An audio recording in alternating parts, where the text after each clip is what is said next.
trouver des ressources sur notre propre sol. Nous sommes dans une région où parfois des productions partent, par exemple à Rungis, pour être parfois redistribuées, y compris dans le village voisin. Est-ce qu'on peut se mettre d'accord sur la notion qui est parfois mal interprétée ou surinterprétée de circuit court dont vous avez parlé au cours de votre intervention? Comment définit-on la notion de circuit court? Alors c'est vrai que j'ai parlé de circuit court, y compris au sein de l'unité de production et au sein du terroir, en disant gérer en circuit court le cycle du carbone, le cycle de l'azote, le cycle des éléments minéraux, le cycle de l'eau. Et je dirais que le premier effort à faire en circuit court, pour faire le plein usage de l'énergie solaire et le moins usage d'énergie fossile, c'est effectivement ces mécanismes où, en proximité, on gère le carbone, l'azote, c'est des microbes qui vont décomposer l'un et l'autre, fabriquer de l'humus qui va retenir l'eau et ce genre de choses.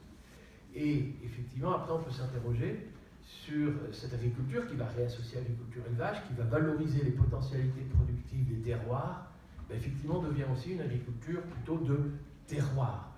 Autrefois, d'ailleurs, c'était la question du culturel, du traditionnel et de l'innovation, ces formes d'agriculture, parce que c'est vrai qu'on va récupérer des savoirs d'autrefois, le fumier, les pommiers dans la prairie et autres, les champignons mycorhiziens, nos grands-mères ne connaissaient pas.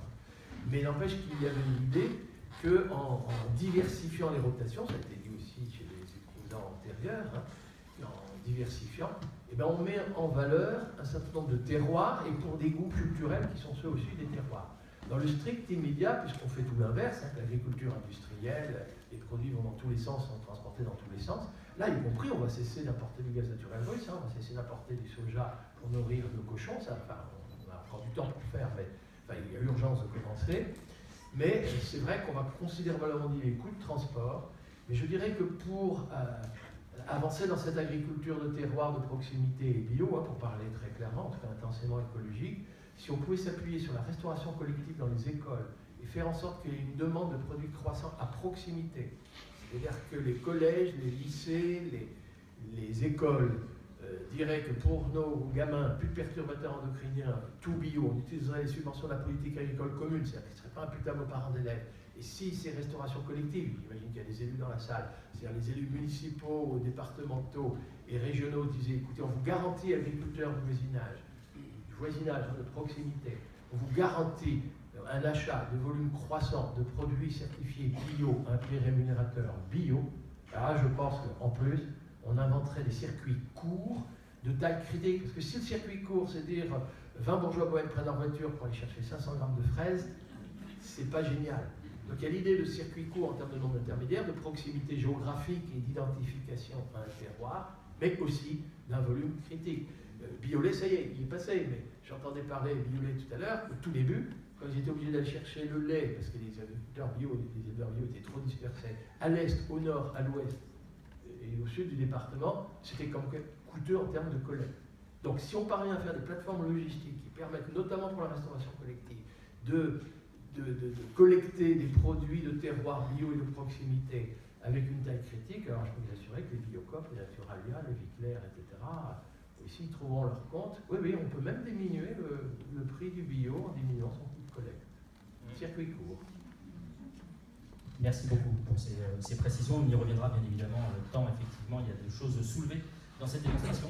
Je vous laisse la parole également pour un exposé d'une dizaine de minutes. Et puis après, on prendra un temps. Ce que souhaitent les organisateurs de cette rencontre, de ce festival, c'est qu'on puisse prendre un temps à l'issue des deux interventions afin que vous puissiez éventuellement, si vous le souhaitez, discuter entre vous quelques minutes avant de poser vos questions, de façon à digérer la somme d'informations qui va nous être livrée et que vous puissiez en tirer éventuellement des conclusions ou des envies d'intervenir précises.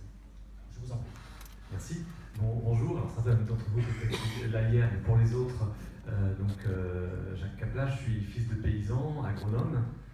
Quand je dis agronome, c'est pas pour faire référence à un diplôme, c'est faire référence à une expérience.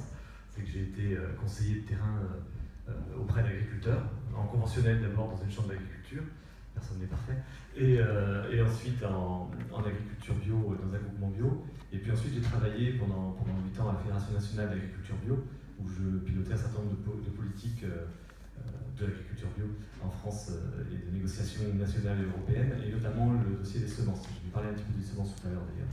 Et j'ai participé à la création du réseau Semences Paysannes à l'époque. Et puis j'ai oublié de le dire hier, je suis aussi administrateur de l'association Agir pour l'environnement, qui est une association de lobbying environnemental. Et alors, par rapport à ça, c'est bien parce que Marc a donné déjà plein d'éléments techniques. Moi, je vais revenir un peu sur un aspect plus global, à partir d'une idée qu'on entend très souvent, enfin une formule qu'on entend très souvent et dont je me suis rendu compte qu'elle est extrêmement bloquante pour les paysans et pour les consommateurs aussi, pour les citoyens aussi d'ailleurs, mais c'est particulièrement grave pour les paysans, c'est l'idée qu'il y aurait une agriculture et que typiquement on va se dire bah oui mais si les bio refusent la chimie, c'est qu'ils sont passéistes. Et si on enlève la chimie, les rendements vont baisser. Le problème, c'est que ça, c'est une vision scientifique qui est, là encore, c'est désuet. Moi, j'aurais même utilisé un mot un peu plus fort, j'aurais dit ringard. Parce que, en fait, on essaie de nous faire croire que cette agriculture qui domine le monde, qui s'est développée en Europe et qui a dominé le monde, est une agriculture savante. En fait, c'est une agriculture très pauvre. Enfin, Marc l'a bien montré par un certain nombre d'impasses dans sa belle énumération introductive. Cette agriculture, aujourd'hui, elle arrive évidemment dans une impasse, mais elle a même d'énormes défauts scientifiques. C'est-à-dire qu'en fait, on s'est basé, on va dire, pour schématiser, parce que l'origine des biais de notre agriculture européenne remonte sans doute même à son origine. On a en Europe une agriculture qui vient du Moyen-Orient, qui vient de la région en guerre aujourd'hui, Syrie-Irak, ce qu'on appelait le croissant fertile, et qui est arrivée dans une science grecque et romaine qui avait un mode de pensée très particulier, qui était basé, je ne sais pas si vous connaissez un petit peu les réflexions autour de la science aristotélicienne, c'est extrêmement limitatif. Et ça a conduit à une pensée qu'on appelle réductionniste, c'est-à-dire qu'on essaye de réduire le réel à des modèles simples, on essaye de réduire les problèmes à des équations simples, et typiquement, par exemple en agriculture, au 19e siècle, on s'est dit, les plantes ont besoin de carbone, d'azote, de phosphore, de potassium, etc. Alors il y a des éléments qui se trouvent dans l'air, le carbone, puis azote, phosphore, potassium, on va lui amener directement, sans se poser la question de la manière dont les plantes, depuis des centaines de millions d'années, se fournissent en azote, phosphore, potassium, parce qu'elles n'ont pas attendu l'homme pour exister, dans un écosystème complexe avec le sol.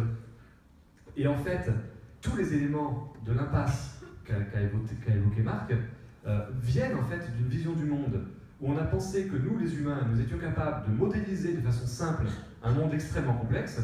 Alors pourquoi pas faire des modèles simples d'un monde complexe, on est toujours obligé de le faire. Quand on parle d'un arbre, on ne va pas nommer chaque arbre par un petit nom.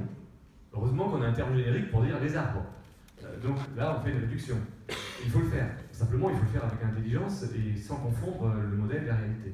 Le problème, c'est qu'en agriculture en particulier, et ça a été vrai de la plupart des sciences européennes jusqu'au XIXe siècle, on était dans une vision complètement bloquée à ce niveau-là. Il faut savoir que les sciences européennes, à la fin du XIXe et au début du XXe, sont devenues systémiques. La physique quantique, la relativité d'Einstein, la recherche médicale, c'est une vision systémique, sinon on n'aurait pas avancé. On n'aurait pas de téléphone portable, etc., si on n'avait pas eu une vision systémique. En agriculture, on est resté réductionniste. Et donc, cette prétendue innovation qu'on nous propose aujourd'hui, c'est en réalité de pousser à l'extrême un truc complètement ringard. Quand on nous dit qu'on va faire des OGM, en matière de sélection des plantes, les OGM, mais c'est incroyable. C'est indépendamment du danger scientifique, indépendamment du fait que personne n'est capable de savoir le fonctionnement complexe des gènes à l'intérieur, enfin, des fragments d'ADN, parce qu'un gène c'est plus complexe que les ADN, contrairement à ce que nous prétend. Mais le fonctionnement complexe des fragments d'ADN entre eux, à l'intérieur d'un chromosome, à l'intérieur d'une cellule, personne n'est capable de le modéliser. Mais bon, laissons de côté ce côté complètement dangereux, évidemment, des OGM en culture, sachant que c'est très intéressant à faire en labo en termes d'expérimentation. Mais de toute façon, les OGM, c'est la caricature de ce qui constitue fondamentalement l'agriculture européenne depuis le 19e, mais en particulier depuis la fin de la Seconde Guerre mondiale, qui est une sélection complètement standardisée, uniformisée, autour de critères scientifiques abstraits. Ça a été évoqué par Laurent à propos des vaches. On a construit, ou à propos du maïs, quand il dit le maïs en laboratoire, il peut donner 300 quintaux. Oui, sauf qu'en réalité, il n'a jamais pu donner 300 quintaux, c'est pas possible. Donc on construit des modèles, on sélectionne par rapport à ce modèle dont on sait qu'il ne sera pas reproductible. Donc on invente des critères de sélection qui ne correspondent pas au monde réel. Et après, comment on fait? Quand on remet les cultures, les vaches dans des vraies fermes, dans des vraies situations, on est obligé d'adapter le milieu au mode de sélection. C'est une formule, je m'excuse, je crois que j'ai déjà utilisée hier, donc pour ceux qui étaient là hier, vous la connaîtrez par cœur maintenant. C'est qu'en économie et en agriculture, il y a une règle commune, c'est que quand le modèle et la réalité ne sont pas d'accord, c'est la réalité qui a tort. Donc, on modifie la réalité, on adapte au modèle. Et l'ennui, c'est qu'on aboutit à tout ce qu'on a vu. On aboutit à toutes ces impasses. Et en fait, le gros malentendu qu'il y a par rapport à l'agriculture biologique, c'est qu'on croit que c'est la même chose en enlevant la chimie. Or, l'agriculture, c'est pas une agriculture. Dans la discussion, Marc pourra peut-être aussi donner des exemples, puisqu'il a beaucoup travaillé dans des agricultures à travers le monde. Mais l'essentiel des exemples techniques qu'il a évoqués viennent en fait de régions du monde qui ont inventé d'autres agricultures que la nôtre, séparément de la nôtre. L'agriculture a été inventée dans une trentaine de lieux différents. Certains peut-être reliés, mais il y a au moins 3 ou 4 lieux totalement disjoints qui ont inventé l'agriculture séparément et qui ont inventé des techniques agricoles différentes. Nous, on est resté bornés sur un mode d'agriculture précis qui est celui du croissant fertile qu'on a adapté à la science grecque en Europe, alors qu'il y a des choses formidables à voir en Amérique latine, en Afrique, en Asie, et c'est ça qui justement est aujourd'hui une source d'innovation formidable. Et en matière d'agriculture biologique, par exemple, je vais attirer votre attention sur le malentendu scientifique, enfin c'est vraiment l'exemple type de l'archaïsme scientifique utilisé aujourd'hui en agronomie. Quand on nous dit que les rendements bio sont inférieurs aux rendements conventionnels. Alors, je ne vais pas prétendre le contraire, il y a tout un tas de situations, aujourd'hui en Europe ils sont plus faibles, c'est vrai. Mais de quoi est-ce qu'on parle vraiment? Parce que quand vous mesurez, enfin toutes les études qui vous disent bah, le blé bio a 30, certains disent même 40% de rendement en moins que le blé conventionnel. Qu'est-ce qu'ils font comme étude? Ils vont prendre un blé conventionnel témoin, et puis à côté ils vont faire ce qu'ils appellent un blé bio pour comparer. Le blé conventionnel, ça va être une variété qui a été sélectionnée depuis 70 ans pour la chimie, qui est inscrite au catalogue officiel, puisque pour faire des essais, on va prendre des blés que les agriculteurs ont le droit de cultiver, et les blés que les agriculteurs ont le droit de cultiver, c'est ceux qui sont inscrits au catalogue, et qui donc ont suivi cette sélection réductionniste pour la chimie depuis 70 ans. On va donc prendre cette variété, on va la cultiver en culture pure, c'est-à-dire une seule plante par parcelle. Là, il n'y a pas de mantillon entre les épis de blé, entre les rangs de blé, il n'y a que du blé. En plus, ils sont tous génétiquement identiques, pas d'écosystème, et on va mettre la chimie. Ça, c'est le témoin.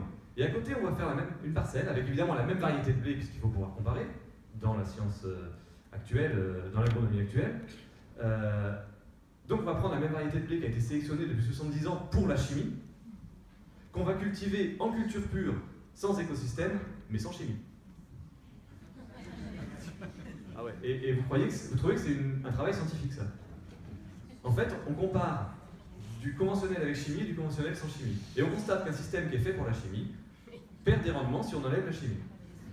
Bah voyons. Et on a dépensé des millions d'euros pour faire ce genre d'études, régulièrement. C'est vraiment pas sérieux, quoi. Alors, on rétorque souvent, bah oui, mais comment on fait pour comparer des systèmes? Parce que l'agriculture bio, c'est une vision systémique, avec toutes les techniques qu'a pu évoquer Marc. Mais comment on fait comment on peut comparer plusieurs facteurs à la fois? On ne sait pas, il faut bien isoler un facteur, sinon on ne peut pas y arriver. Si. Moi j'ai un frère qui est chercheur en écologie, qui fait des modèles d'ailleurs, mais des modèles en sachant que ce n'est pas la réalité, qui étudie l'évolution des populations d'oiseaux en Scandinavie, face au changement climatique. Vous voyez que pour faire ça, il met des oiseaux dans une cage et il regarde ce qui se passe. Comment est-ce qu'ils font les écologues pour étudier des systèmes? Ils regardent la réalité, ils font des masses statistiques et ils comparent leurs résultats. Il y a des observateurs un peu partout en Scandinavie qui mesurent les évolutions de populations d'oiseaux, c'est pas compliqué. Pour l'agriculture, qu'est-ce qu'on peut faire? Allons mesurer les rendements dans les fermes réelles sur des systèmes pluriannuels, et non pas juste une année en oubliant ce qui s'est passé avant et ce qui se passera après. Et on arrive au résultat qu'a évoqué Marc pour les pays non tempérés. Dès aujourd'hui, les rendements dans les pays non tempérés en bio sont supérieurs aux rendements conventionnels. Ça, c'est une réalité systémique. Parce qu'on ne se contente pas de faire la même chose, moins la chimie, mais on fait une autre agriculture, on part sur d'autres bases, les cultures associées, ça a été dit, l'adaptation au milieu, etc.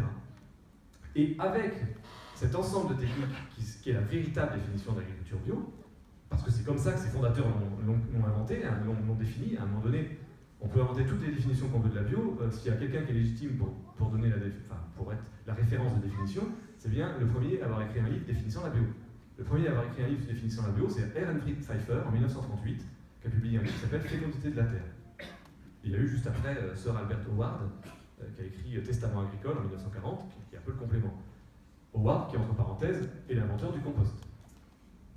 Les biodynamistes avaient un peu cherché dans ce domaine-là un peu avant, autour de Pfeiffer notamment, mais Howard, en se basant sur des traditions, et on retrouve cette idée de mélanger tradition et innovation, en se basant sur des savoirs traditionnels indiens.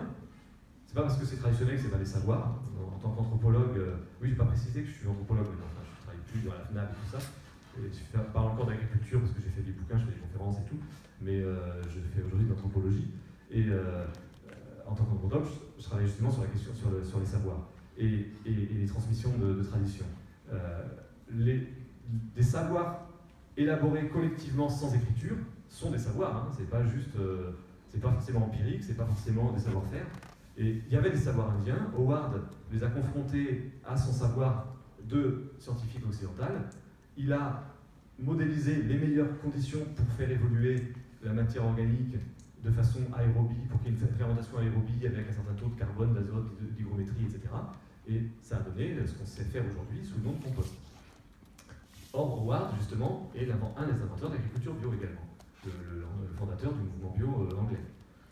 Et donc, c'est en mettant en place une vision systémique que la bio s'est inventée.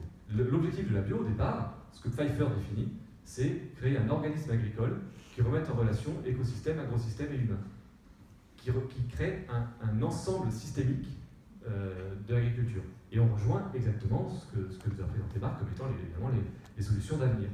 Et donc, en termes scientifiques, on est dans une vision beaucoup plus moderne. On est en fait dans l'application à l'agriculture de la révolution systémique qui a permis tous les progrès techniques depuis un siècle en Europe. Et que l'agriculture tarde un peu à appliquer. Et pour traduire cette démarche, je vais dire deux mots des semences. Parce que justement tout à l'heure, quelqu'un disait les maïs hybrides a le meilleur rendement quand même que le maïs population. Ben, c'est pas forcément vrai. C'est pas forcément vrai selon la manière dont on gère nos systèmes. En fait, le problème de la sélection des plantes telle qu'elle a été faite, et les OGM sont une caricature de ça, c'est on crée un modèle théorique, on reproduit ce modèle dans les champs et on adapte les champs à ce modèle parce que sinon ça ne marcherait pas. Si à l'inverse, on revient à une sélection, là pour le coup on revient effectivement à une tradition, mais on peut aussi l'améliorer, d'adaptation des plantes et des animaux au milieu. Non seulement l'agriculteur va pouvoir y mettre son objectif technique, comme ça a été dit avec les vaches. Les vaches que sélectionne Laurent ne sont pas forcément les mêmes que sélectionnaient des éleveurs de la région il y a un siècle. Les filières ne sont pas les mêmes, ses besoins de transformation, les qualités de lait dont il a besoin ne sont pas les mêmes. Il a ses propres critères, il va les adapter en permanence. Ce n'est pas du passéisme. Mais il va y avoir en même temps une interaction avec le milieu qui lui aussi évolue en permanence. Donc il ne s'agit pas de retrouver les variétés d'il y a 100 ans, ça n'a pas de sens. Il s'agit de les faire évoluer en permanence avec le milieu. On va chercher les variétés anciennes parce que c'est les seuls en Europe qui ont encore cette capacité d'évolution. Donc bien sûr, il faut aller chercher les variétés anciennes. Mais ce n'est pas par passéisme, c'est par pragmatisme scientifique, parce que c'est elles qui peuvent évoluer. Et les variétés du catalogue ne peuvent plus. Et en plus, elles ont une très faible diversité génétique dans le catalogue. Et donc, on va aller chercher les variétés, on va les adapter au milieu par rapport à des objectifs, et on va essayer d'optimiser ces objectifs. Figurez-vous qu'en matière de maïs, il y a en Dordogne des paysans qui, depuis une quinzaine d'années, ont commencé la sélection, notamment de maïs, population. Au départ, Bertrand Hassel, qui a été un peu le moteur de ça, a voulu montrer qu'il pouvait avoir d'aussi bons rendements que les voisins. Et bien, figurez-vous qu'il y est arrivé. En maïs population, sans irrigation, sans chimie, il obtenait de meilleurs rendements que ses voisins en maïs hybride, irrigué, avec chimie. Mais le problème, c'est que pour arriver à ça, il était obligé de revenir dans le vieux mode de pensée réductionniste, c'est-à-dire qu'il y avait une contradiction. Pour obtenir ces rendements qui n'ont pas de sens dans l'absolu, il était obligé d'amener du fumier de volaille, bio, composté, mais n'empêche d'amener du fumier de volaille, c'est-à-dire d'être dans un système un peu sous perfusion, un système contrôlé, complexe. Et finalement, il a fini par dire, j'arrête mes bêtises, c'est pas la peine d'avoir de meilleurs rendements que le voisin, l'important c'est d'avoir une bonne marge, l'important c'est d'avoir un système résilient, et il a arrêté ça, il s'est remis à un système beaucoup plus bio, tel que la bio essaye de le faire, c'est-à-dire d'autonomie, et sans avoir besoin d'aller chercher des fertilisants.